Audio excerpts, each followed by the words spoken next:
Hey, Gary on your screen here. The Midnight Sky is what we're reviewing. It's a new Netflix original film.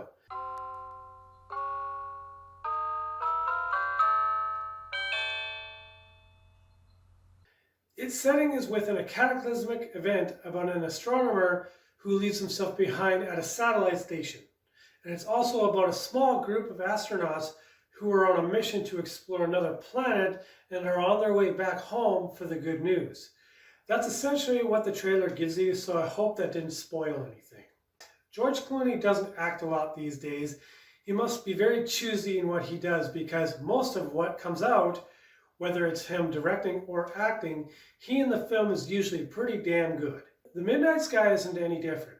Clooney gives a very good solitary performance about a man who knows he's on his way out more ways than one. There's a woman in the beginning before anyone gets on a plane looking for her daughter that's missing. The girl is later hiding within the satellite station, leaving small clues for Clooney's character, Augustine, to find, but he's left to wonder whether it's himself that's leaving these objects behind or just being forgetful. He soon finds her and frantically radios out to try and find somebody to take her, but there's no response. So Augustine goes about his daily routine. He's forced to bring her along and try his best to care for her.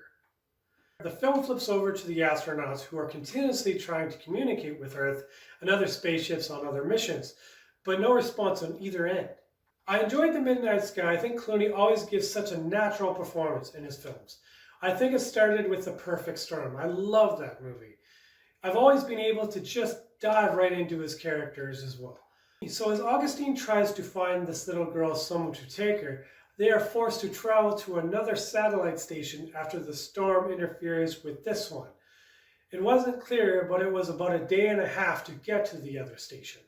So this little adventure they go on is rough, and the air is so polluted they are forced to wear filtered masks. They are also put in several situations where Augustine is forced to fend for their lives.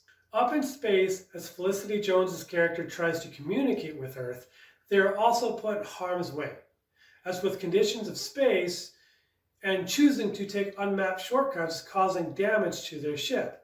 To get into the rest of the film wouldn't be spoiler free, but it's a film about redemption, hope. Everyone involved are forced to make hard decisions that lead more fatal outcomes.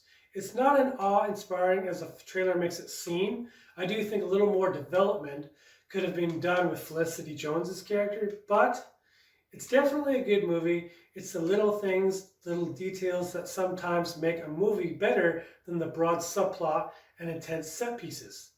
I think you should check this one out. Thanks for watching, and please share. If you agree or disagree, put a comment down below me.